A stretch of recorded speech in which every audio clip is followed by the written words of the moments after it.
Hey, my friends, we will be right back to the show. But I have a question for you. Are you struggling with the impact of childhood trauma? Well, know that you're not alone. I'm here to let you know that I'm starting a brand new weekly coaching group that includes a year of life coaching, accountability, support, habit and goal setting, and more. I'm starting a waitlist for the group right now, and I'm only taking a handful of people. And I'll let you know that through this personalized coaching, we'll work together to help you understand how your childhood trauma has shaped your beliefs, behaviors, emotions, and will help you create a roadmap for healing and growth. Right now, you can schedule an absolutely free coaching session with me and get put on the wait list if you go to thinkunbroken.com. My friends, it's your time to turn your trauma into triumph, breakdowns into breakthroughs, and become the hero of your own story. And I'm here to support you in doing that. Just go to thinkunbroken.com to register for a free coaching call with me and to get put on the wait list for the brand new weekly coaching program. Hey, my friends, we will be right back to the show. But I have a question for you. Are you struggling with the impact of childhood trauma? Well, know that you're not alone. I'm here to let you know that I'm starting a brand new weekly coaching group that includes a year of life coaching, accountability, support, habit and goal setting, and more. I'm starting a waitlist for the group right now, and I'm only taking a handful of people.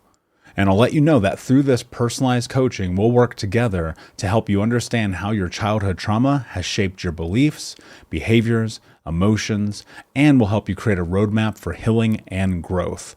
Right now, you can schedule an absolutely free coaching session with me and get put on the wait list if you go to thinkunbroken.com. My friends, it's your time to turn your trauma into triumph, breakdowns into breakthroughs, and become the hero of your own story.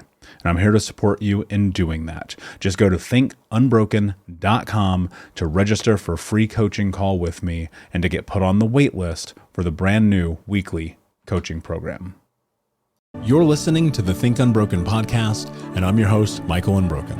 I'm an author, speaker, coach, and advocate for adult survivors of childhood trauma and abuse.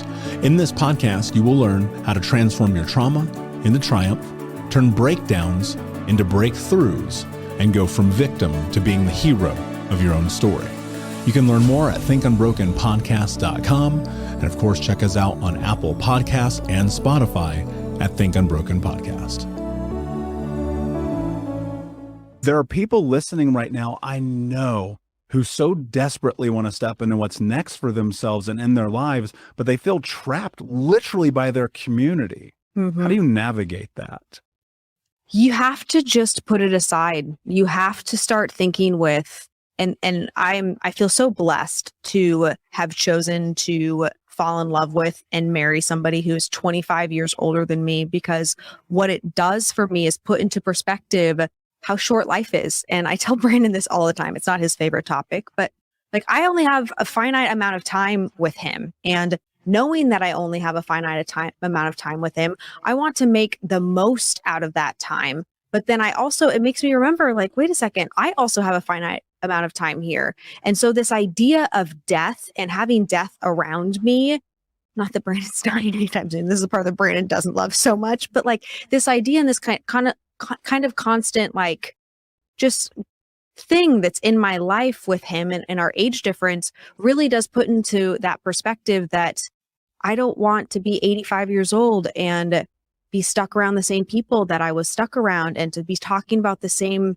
things and to have not really gone after it. And I do believe, for anybody who's listening to this right now, a lot of people have those feelings, but you have that moment, you watch a movie that's inspiring, or you go listen to a podcast, and then you get back into your normal environment and you don't take the action to make the change.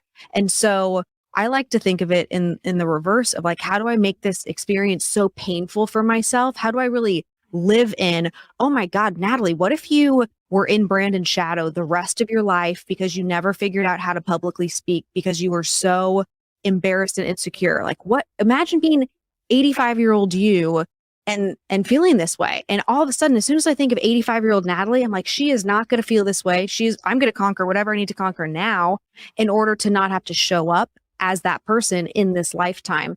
And death for me is a significant motivator, more so than the opportunity. You're like, what a glamorous, awesome life could look like right now. Because that oftentimes doesn't actually force the behavior change. That's such a great point. And I've often said, if you can change your relationship with death and time, you will change the way that you operate in the world. Because assuredly, it's fucking coming, whether you like it or not. And one of my people ask me all the time, what is my fear? I literally only have one fear in my life, and that is that I will die with regret. And anything shy of that, like, I'm fucking jumping off the diving board. Now, I will say this, it took like rock bottom to be able to get to that place to even be able to say that. What was your journey being able to step into this mindset? Because I'm going to guess, and I don't want to put words in your mouth, that this is not where you started. No, it's totally not where I started. I was so insecure for so long. And in my story, you know, sometimes you look at people and you think, man, they were born like that. I look at my husband, or I look at people like Grant Cardone, and it's like, they must have come out of the womb and just been able to be charismatic and energetic. And I had none of those skill sets. And so I really felt very introverted being around people like that. And I told myself that story for the longest time until it really clicked for me. I was sitting at a 10X growth conference back in 2019, and a guy by the name of Pete Vargas went on stage and was talking about how you need to be able to share your message and your story in order to make an impact. And that message at that point in time really pivoted my mindset around how selfish I was being by allowing myself to become so introverted that I wasn't able to help other people. And at the time, I was more focused on helping other women, specifically in age gap relationships, because it's a difficult thing to navigate, and not a lot of people talk about the challenges, because it does seem like it's something that comes from privilege. But really what happens is you get lost in yourself. So I had worked with Brandon for many years before, and I had this business skill set, but this thing that was really plaguing me was the insecurity around the relationship. And this idea of 85-year-old Natalie dying on her deathbed, still being introverted and having lived in Brandon's shadow for the rest of my life was the real catalyst for me to say, okay, I'm going to own my story. I'm going to learn how to communicate with other people. I'm going to do the things that I need to do to get confident in myself. I'm going to work out every day. I'm going to wake up early. I'm going to read books. I'm going to become that person. And that catalyst moment happened to be at the exact same time that we met our future business partners, who allowed us to, you know, join forces with them and start connecting with their audience, which also gave me the encouragement being around the same type of like-minded people who are the 10Xers, and their growth and their stories kind of fueled me and propelled me to just continue with it and not give up. I think there's so much space in which we make that declaration to ourselves, right? I'm going to do that thing. I'm going to show up. I'm going to wake up early. I'm going to execute. Was it literally a 180 for you?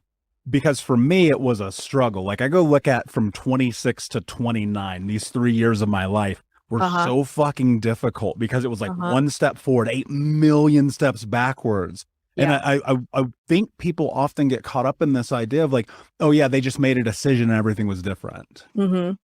I love that you talk about this and ask this. This is such a great question, because I've never been asked this question before. But no, it wasn't one decision where all of a sudden there was this 180. In 2019, I made the decision that I was going to start public speaking, that I was going to get a speaking coach, that I was going to go through courses around my story. So the journey really started in 2019, in January of that year. Working out 3 times a week was the original target. And then the real catalyst for me was actually COVID. And I'll never forget when the whole world shut down, and I heard Grant Cardone on a webinar telling people that now is the time to get your discipline in. It is not the time to sit on the couch. It is not the time to drink excessively. It's not the time to just panic and freeze. Now is the time to reinforce and really implement those things so that you have confidence during a time when everybody else has likely lost their confidence. And so going into COVID and quarantine, everything changed for me then. I moved from going to bed at like midnight most nights, waking up a little bit later, to I was in bed every single night by 9:30. I worked out every single day. I did Cardone University trainings every single day. I entirely changed my diet. And that 1.5 month span that we were in quarantine in the Pacific Northwest entirely changed the trajectory of the past 2 years because it gave me the discipline that I needed. And it was that was like, to me, the biggest pivot. But now those things are routines and habits that I can't imagine living life without, because I know how strong it made me. But no, it was initially this constant battle for about 1.5 years of one step forward, maybe not 8 million steps backwards, but maybe like 3 or 4 steps backwards, and then feeling a lack of confidence in myself. And what I'm thinking as you're going through this is the word resiliency keeps coming to mind. And talk about that. Where does resiliency play a role in this? Yeah, so that's why I wrote a chapter about resilience in my book. And I talk about how it can't be, you can't actually give, like, I can't give you, Michael, resilience, and you can't give me resilience. You can build resilience. Some people are born with more resilience than others. Some people just have a different outlook, and that goes back to neuroscience and genetics and all kinds of, things, environment, everything that turns us into who we are as human beings. But resilience is the ability to kind of keep getting back up with a no, with 1 no or 10 no's or 500 no's. The ability to say, you know what, that might still be a no, but I'm not going to quit until I get the yes. Jack Canfield, all those Chicken Soup for the Soul books. I don't know if you know them or read them years ago. And he was told no by 137 publishers. And someone asked him one day, well, why didn't you quit at like 112 or 57 or 82? No, like, why don't you just stop? And you couldn't get your book published. He said, because I didn't get the yes I wanted. He kept going and going and going and trying different things to get his book published. And finally, someone on a plane, after it happened, read his book on the way home and said, yes, we'll publish it. And that was number 138. But if he had stopped anywhere before then, that series, I think it's like the best-selling series of all time or something like that. But the whole point is, when someone asks him, why didn't you quit? I didn't have what I wanted yet. So if you quit, you're never going to get what you want. If you keep going, it might take you longer. You might have to keep hearing no's, like you were saying, a million times, and it doesn't feel good, but doesn't mean you're still not going to get it. You're definitely not going to get it if you quit. Yeah, for sure you're not. And you mentioned building resiliency. Like, what is that process? How do you do that? So I say you build resilience by not being around people that are negative. You keep looking for other solutions. So you're told no for a job.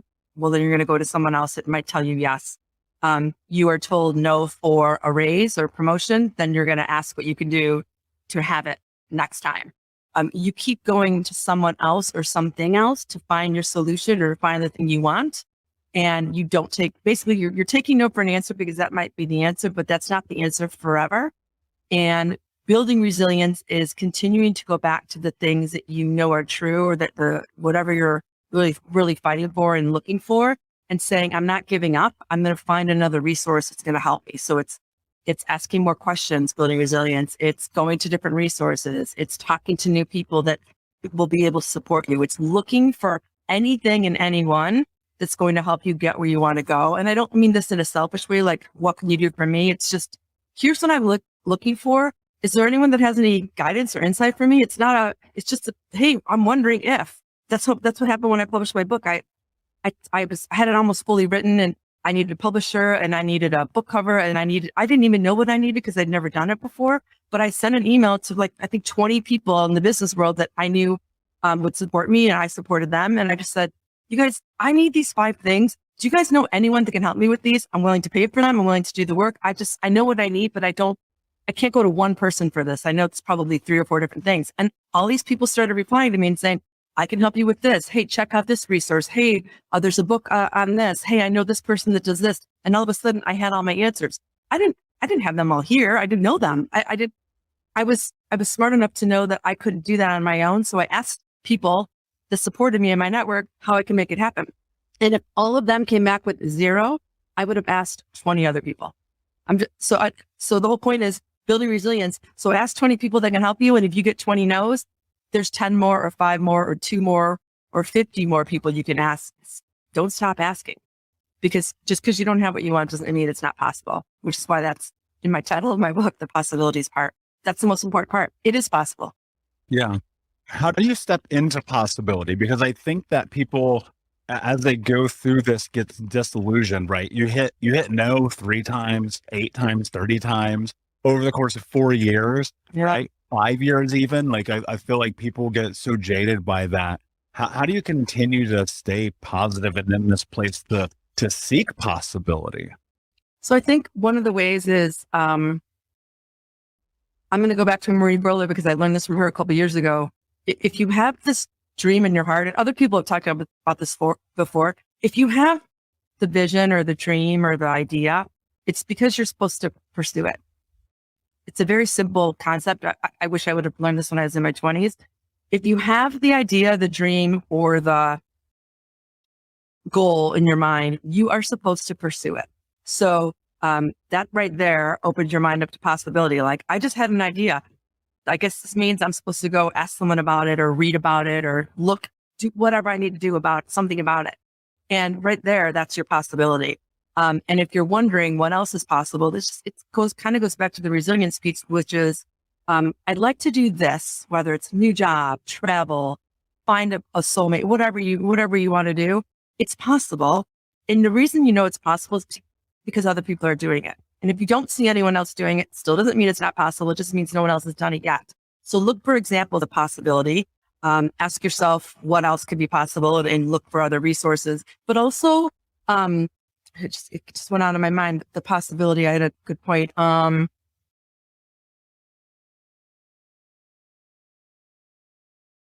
Almost anything that you can think of in your mind is possible. I know people will say like, okay, well, I want to be like Michael Jordan, but I'm 50 years old and I want to go in the NBA and I can, and whatever. It's like, no, probably not. That's probably a good example of you not being able to do what you want to do, but that doesn't mean you can't go work for a basketball team. You can't go support a basketball team. You can't go volunteer for someone else that does something with basketball. You could be, you can go to school to learn how to talk about basketball and be a broadcaster. Like, there's all these other avenues.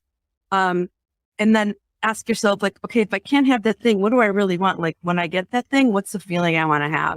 And if the feeling I want to have is, I love talking about basketball and playing it and being around people. Well, you don't not only need to be a player to do that. There's a lot of other ways to do that and stay involved in basketball. So it's like, when I think of possibilities, it's like, what am I trying to achieve and why am I trying to achieve it? And just because you have the idea and you get a no doesn't mean it can't happen. And your idea might just need to be tweaked a little bit, because something else is possible for it. Does that help? Yeah, absolutely. And I think about this journey all the time of like, chances are, because there's freaking 8 billion people on planet Earth, that somebody has done the thing that you want to do. And honestly, it's funny because I remember you've mentioned Marie Forleo a couple of times. I connected with her years ago, and then I was in London actually when her last book came out, and I was on the train reading it. And I was just thinking to myself, it's crazy how different your life can be when you choose to show up for it. And I think a lot of that comes from like the execution against these dreams. But I worry that people will hear this and that people can be overly optimistic and overly positive and be very much in this manifestor mode, but not be taking action, right? Where's that parlay between like manifestation and action and actually bringing these things to fruition? Yeah. So I actually have a chapter about manifesting in my book too. It's the last chapter of my book. Because I believe that, you are,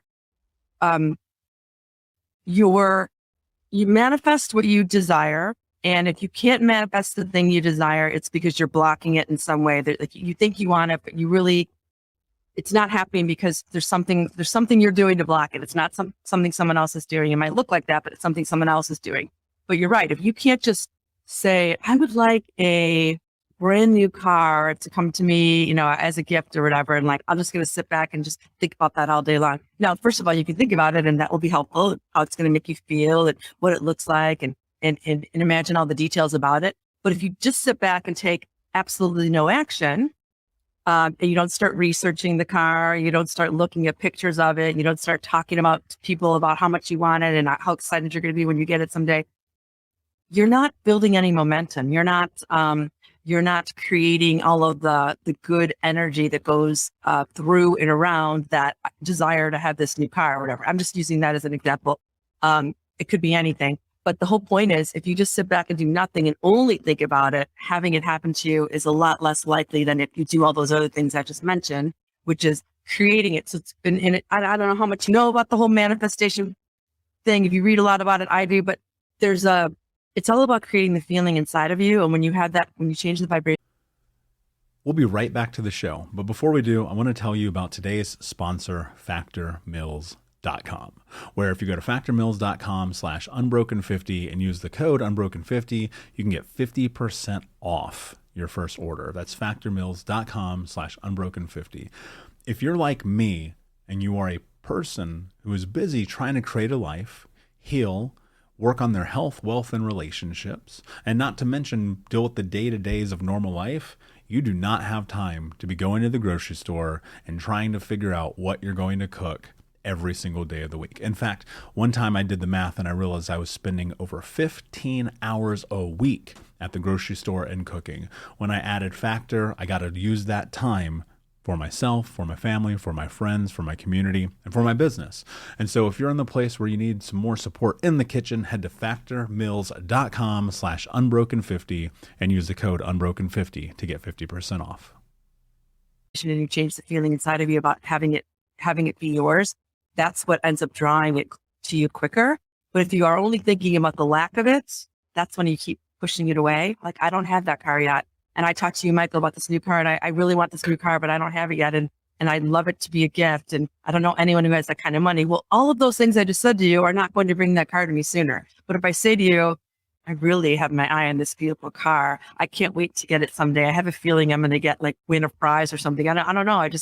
And then we start talking about how exciting it could be that I have it. It's positive stuff. It's fun. It changes the way you feel. It makes you excited. And then it makes you want to go do the things that might make it possible. But if you're only talking about all the negative things, manifesting, it doesn't happen. That's not how it works. And so I'd love for you to talk about where you feel the life is as a human race and species around hustle culture and this idea of surrender. Yeah. So let me read you a poem. I have a mentor, Professor Srikumar Rao. He teaches at Columbia London Business School. He's a famous MBA professor. He's a teacher on Mind Valley, and he teaches these MBA classes, and there's a long line to get in. But the reason his classes are so popular is because he takes American and British MBA students, and he teaches them the wisdom from ancient sages, Rumi, Sri Maharshi, and other sages long dead who have messages that are relevant in today's world. And one day during a particularly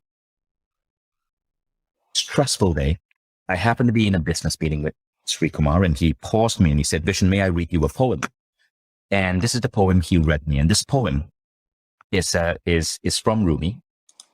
I want to read it out to you because I think it may help give a different perspective to hustle culture. So Rumi says this: "When I run after what I think I want, my days are a furnace of stress and anxiety. If I sit in my own place of patience, what I need flows to me and without pain. From this I understand that what I want also wants me, is looking for me and attracting me. There is a great secret here for anyone who can grasp it." Let me repeat. When I run after what I think I want, my days are furnished of stress and anxiety. That's hustle culture. If I sit in my own place of patience, what I need flows to me and without pain. That is surrender. And we'll come to that in a moment. That is one of the most powerful tools for actually creating change. From this, I understand that what I want also wants me, is looking for me and attracting me. There's a great secret here for anyone who can grasp it. So we're going to break this into three parts, right? The first part is basically a damnation of hustle culture. Hustle culture is one of the worst things about the United States. America is a country, and I love America.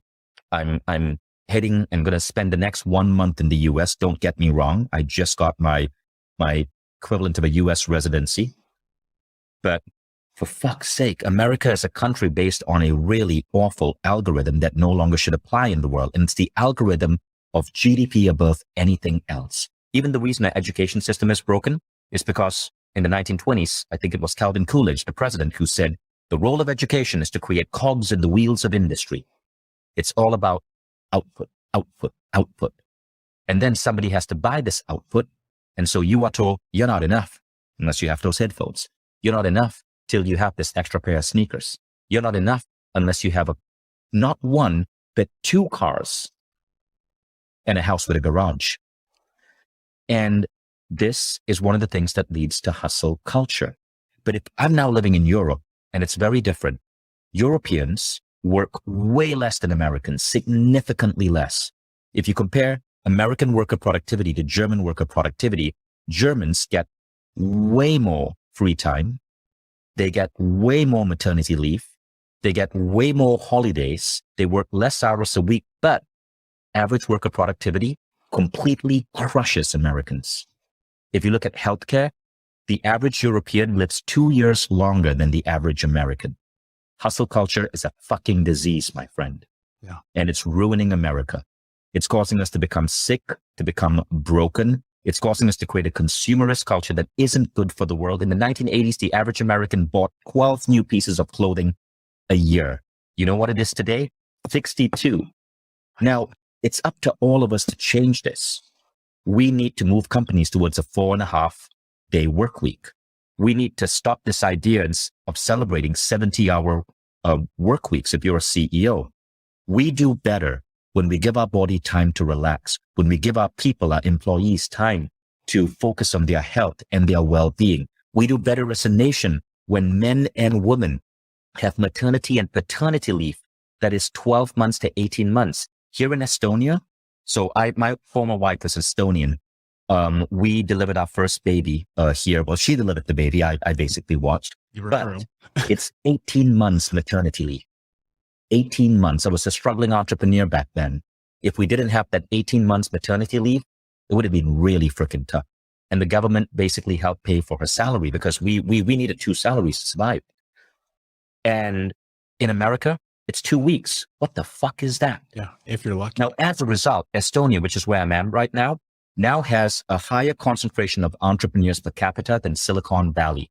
More VC money floating around per capita than Silicon Valley. We're the most technologically advanced nation in the world. And still, you get 18 months paternity or maternity leave. It's rare for people to work more than 40 hours a week. People take 4 to 6 weeks vacation a year. All healthcare is paid for. It's amazing.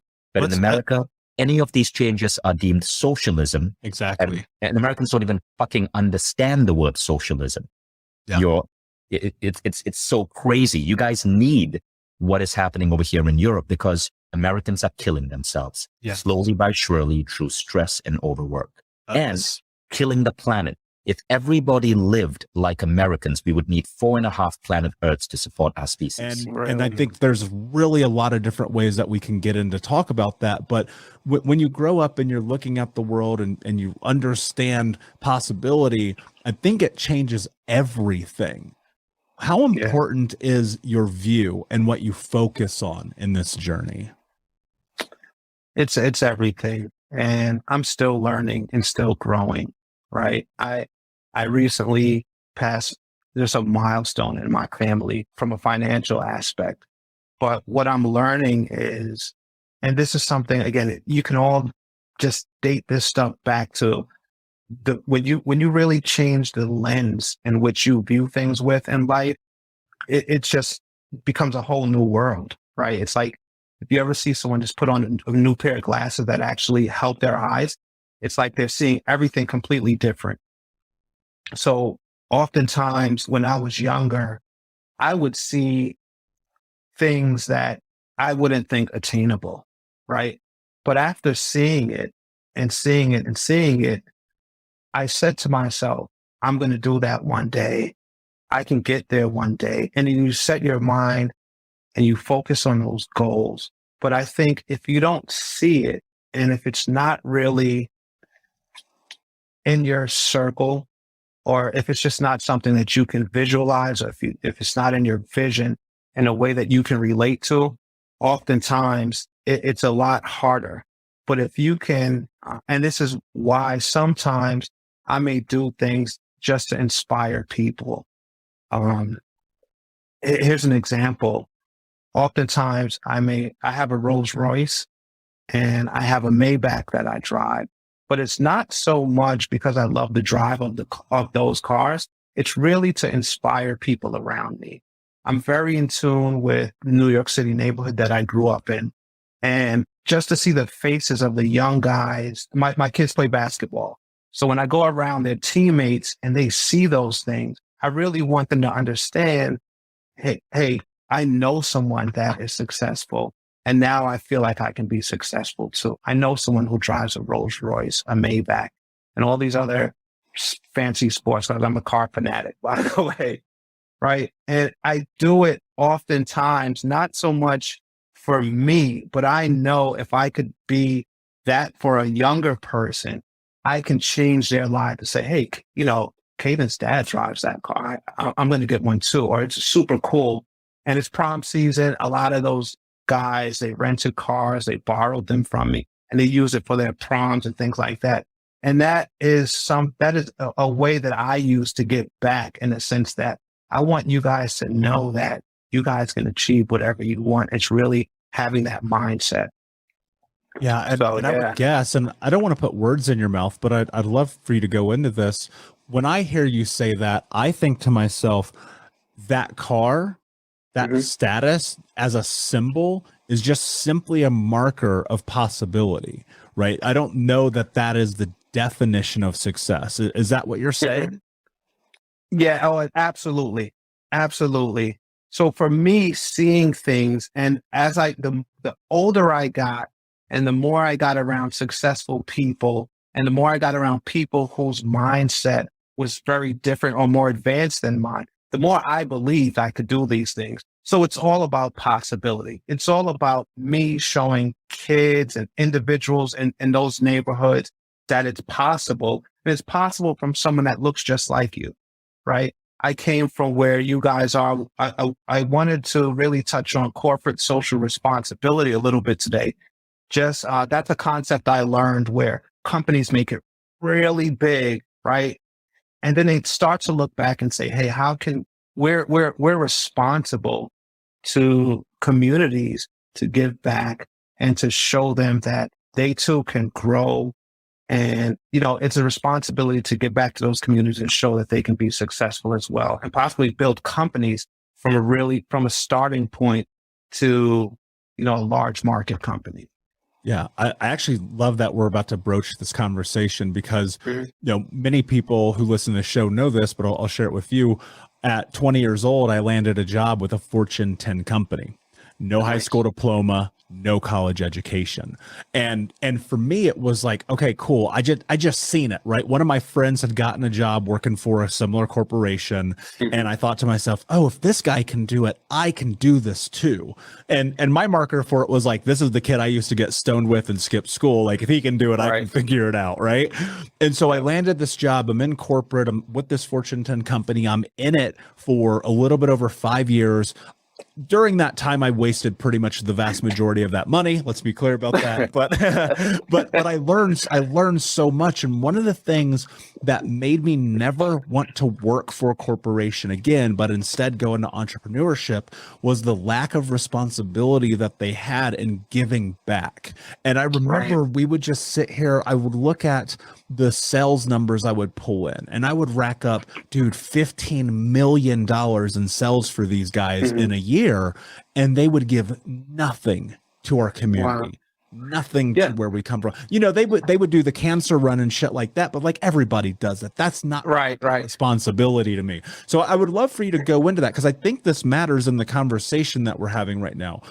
What is corporate responsibility, and why is it actually important? So you're right in saying that, because my first couple of jobs, there was no such thing as corporate social responsibility, right? It's fairly a new term, but I think it comes from guys like you and I making it to those corporations and saying, hey, we made X amount of money. What are we doing? Or the company I was with allowed you to give a grant to charities of your choice. And I was just saying, hey, like $4,000, we're $1 billion company. Is there anything else we can do? Right. So I dragged those companies out to events, to basketball events, and have them maybe change the rims in certain neighborhoods. I had a company I don't know if I could say the name, but I had a company repave parks in the neighborhood that I grew up in. And initially corporations weren't doing it, right? And they weren't as involved. But now, I'll say over the last 10 years, we see corporate social responsibility really taking charge. And I think it had to come from a place or guys like you and I to challenge these corporations to start to give back and do things in the community in which their customers probably help them grow and get to the level that they're at.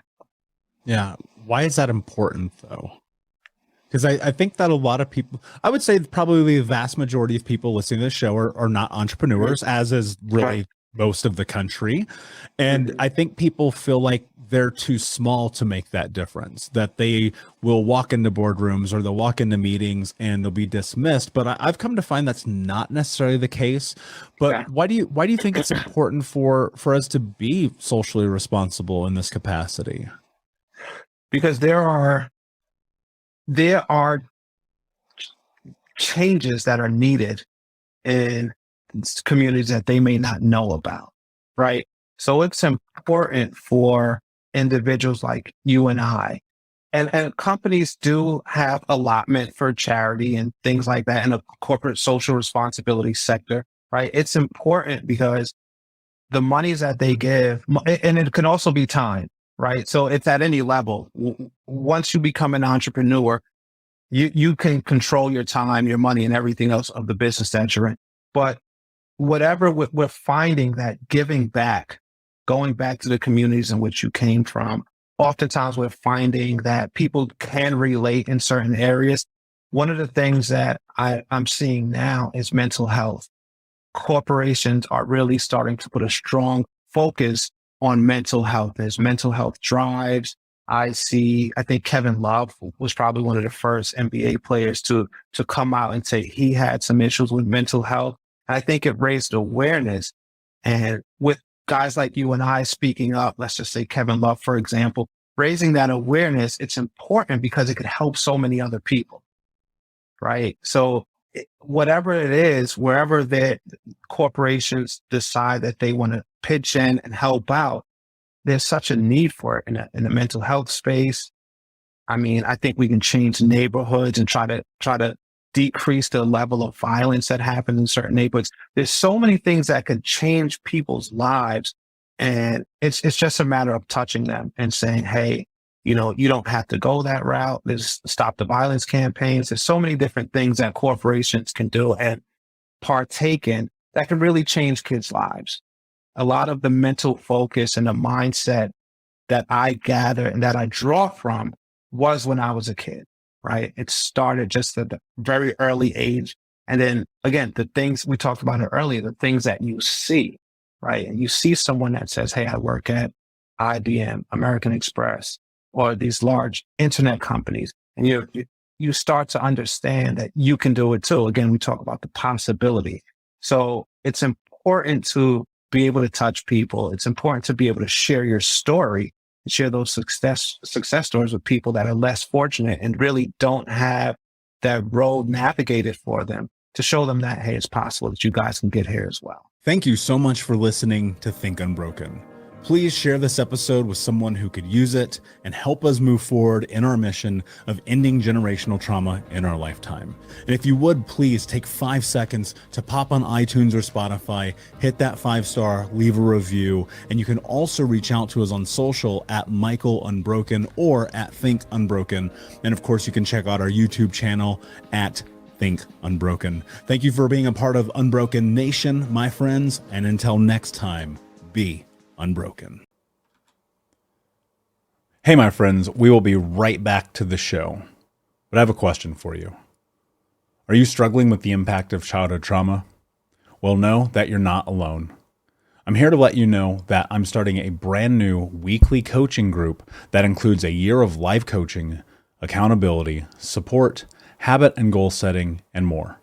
I'm starting a waitlist for the group right now, and I'm only taking a handful of people.